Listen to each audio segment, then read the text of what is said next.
All right, let's talk about some security news. Um, so this is pretty interesting. This guy, his bones started swelling up and breaking, and it turned out that he was getting high by huffing computer cleaner, which is full of fluoride. And you know, a small amount of fluoride, like the amount they put in the water, makes your bones stronger and it makes your teeth stronger, but a larger amount destroys your bones. And the doctors figured this out. He had for years been sniffing these things to get high. And it does destroy your bones, which I've never heard of anybody doing that, and I did not know it would affect your bones. But anyway, that's interesting information. In case anybody's doing that, don't do that. uh, and so I didn't know this either. I've heard lithium-ion batteries explode sometimes. Apparently, it happens a lot. San Francisco wants to pass a rule about this. There are a lot of cases, like 15 incidents in just the last year alone, of lithium-ion battery explosions in electric cars, scooters, bikes, and even a leaf blower. So they're thinking they must have sprinkler systems at the electric vehicle charging places or something like that. So I didn't know it was that common. I know the airplanes are very worried about the batteries exploding in your laptops and stuff. They talk about it. But anyway. In mopeds, a while ago, there was that problem with Yeah. that batteries were catching fire, but because they were trying to overpower those Yeah, batteries. see, the problem is to store more energy, you put in more lithium, but if the lithium forms a sort of crystal, it makes a short. Ah, And so to make the batteries hold more power, you make them more dangerous. And so there's a push there. yeah, yeah, yeah. Yeah. So I didn't know this. There is something called Windows Remote Management, and it's turned on by default in Windows servers, but not in Windows clients like 10 and 11. And the Windows Remote Management takes network signals to launch processes on remote machines, and attackers can use it to perform lateral movement to other systems. So I was unaware of it, but they're talking here how various ways to exploit this. So that's interesting to know. I know there's remote desktop protocol, but that's not on by default. But this WinRM is on by default.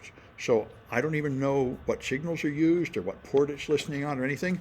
It's a thing to be aware of. Whatever this WinRM thing is, I would like to know more about it. Here are comments. Know a kid that got fired from retail huffing computer dust cleaner. Yes, that's apparently the same. What he did, that computer dust cleaner. Sniffing that stuff apparently will get you high. Dust. I had no idea. Reminds me of people that sniff paint or glue. Glue. Both of those will get you high, and they also have terrible effects. Anyway, yeah, you know, if you're going to do that, you'd be a whole lot better off to just smoke pot or drink booze. Both of those have bad effects too, but much smaller bad effects, you know, and more well understood. Doing some strange thing to get high is not good. Parentless kids in Romania Oh. became famous for sniffing glue because they were living in the sewers. Oh man. Oh, Yeah, really? and glue is really bad for you. It fouls up your brain. Paint does too.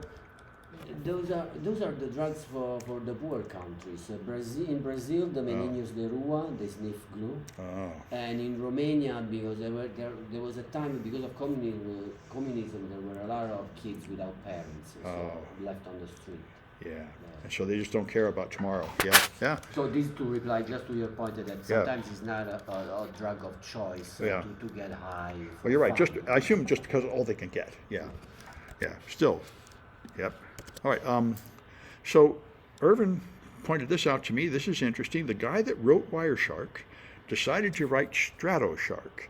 And I thought it would be doing cloud machines, but it's not really. What it's doing is system calls. And I'm probably going to try to add this to my malware analysis class.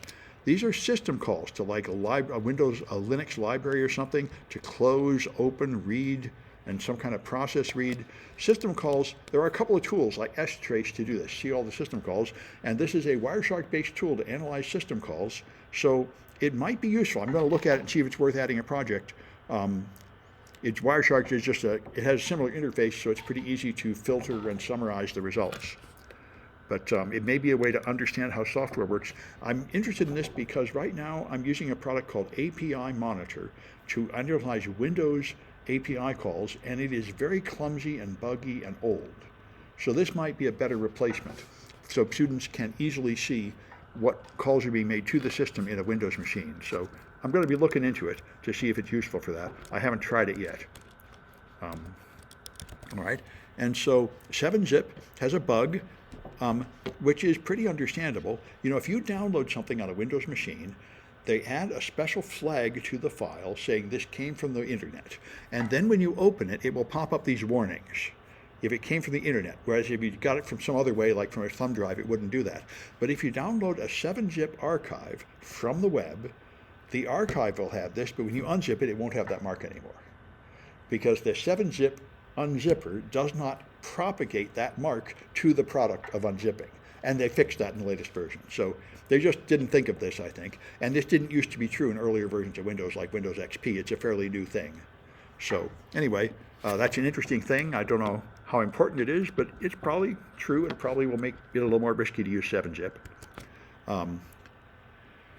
So this VPN was breached in a supply chain attack, which is pretty interesting. The IP-NE VPN, they managed to breach the company and modify the installer.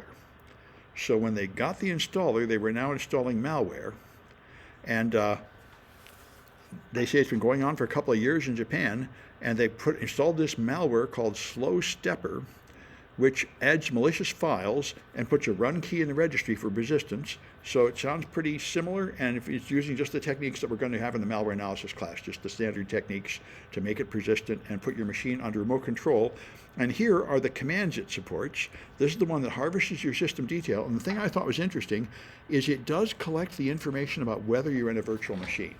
And in that class, we set up virtual machines and infect them. And one thing to talk about is that really a good procedure? And for Android, you can't do it. Android malware will not run in a virtual environment. They're all too smart for that. Windows malware would run in VMs fine, but this malware, for example, is smart enough to know it's in a virtual machine. The smarter stuff will not run in a virtual machine because they know you're not a real victim, you're an analyst. And so then there are special virtual machines and virtual machine add-ons to try to conceal the fact that you're in a virtual machine. Because to detect that it's in a virtual machine, it could look, for example, for the name of the network card. And it probably says like VMware Simulated Network Card. Well, you could change that name. There are registry keys. There are various clues. So the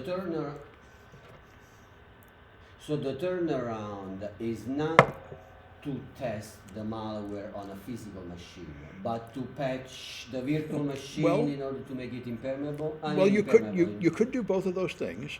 If you were to test malware on a physical machine, though, you'll have to keep restoring it from backup or something. Right.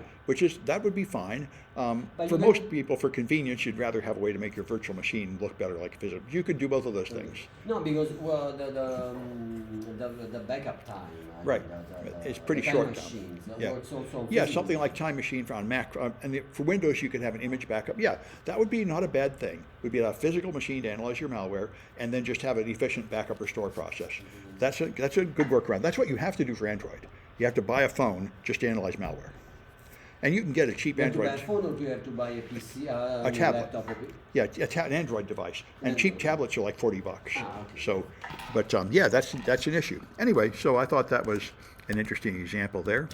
And in a book, there was a story Dan Gooden wrote about a botnet, a vulnerable device, and I didn't know this. He looked here at FOFA to find out how many vulnerable devices there are. The only tool I've heard to do this is Shodan.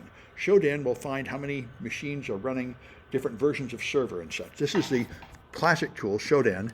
Shodan is like Google, except instead of indexing the content of pages, it indexes the headers of pages. Wow. And it looks like Shodan has banned my IP address. Wow. That's interesting. Anyway, they backed it on. There are a lot of things on campus, but the point is, Shodan was there you could scan what version of software is a website running, and you can identify hardware devices like routers, and you can look at the model string. So you can, if somebody says, this model of a router running this firmware is vulnerable, you could go on Shodan and find out how many devices on where they are. And apparently, FOFA is another tool that does the same thing. FOFA. So. That's interesting. I was not aware of a second product that will do that here, that will search for Internet of Things devices of a certain version and such. A very common issue. Whenever you find a vulnerability, then the question is, well, how many people are vulnerable? And you can say when something's been patched, you can say, well, how many people are put on the patch? And you can answer to these search engines. Anyway, so Dread Pirate Roberts, Trump said he would free him, and he did free him.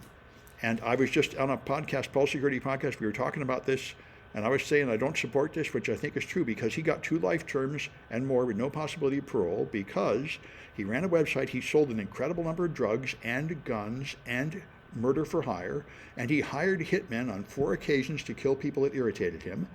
Now, it turned out that those were mostly hoaxes. Maybe they were all hoaxes. At least one of them was an FBI mole. But they didn't even prosecute him for the murders because the drugs had a bigger penalty. And so he got this huge penalty. But Trump went to a conference of libertarians who like him and say, hey, I'm going to let him free. And he did let him free. He's out, just like the Proud Boys. And all the January 6 people are out, even the ones that did real harm to police, killing the police. They're now free. And so is this guy. And I was saying, if you're going to let him out, you should let everybody out, because he's like the head of a Mexican cartel. He sold tons of drugs. He sold weapons. He sold murder for hire. I mean, they say he didn't personally kill someone, but he was running the site that facilitated this. He's like a drug kingpin. I don't know how you can justify having anybody in prison if you're letting him out. It was the rationale for freeing him. Well, the libertarians feel like, of course, drugs should be legal, and therefore you shouldn't have prosecuted him for drugs. But I don't think even libertarians think murder should be legal. It's a good question. I mean, they didn't convict him of the murders, though, so you should say he should be retried for just the murders. And I might even support that. I'm not sure the drug punishment is logical, but they should prove he did the murders and then lock him up again. Then I'd be happier. But they're just letting him out. He's free. And I think the presidential pardon power is crazy. It's just out of control. Presidents are just pardon flocks of people just to get money from them and stuff. I don't know why a president has pardon power anyway. We have courts, we have juries, we have lawyers. Why should the president be able to undo all that? I don't really understand why. I think is an inheritance from the past. This is the way in which the king's justice, but America, the king. Well, sure. Well, it used to be the king's justice, and the king was above the law. Right. But we were not supposed to have that. The Supreme Court just added that a year ago. But the whole point of America is we didn't have a king and nobles. Everybody's supposed to be subject to the law, and that seems to have completely collapsed. Anyway, all right. So that's enough, I guess, for the news. Let me stop this recording.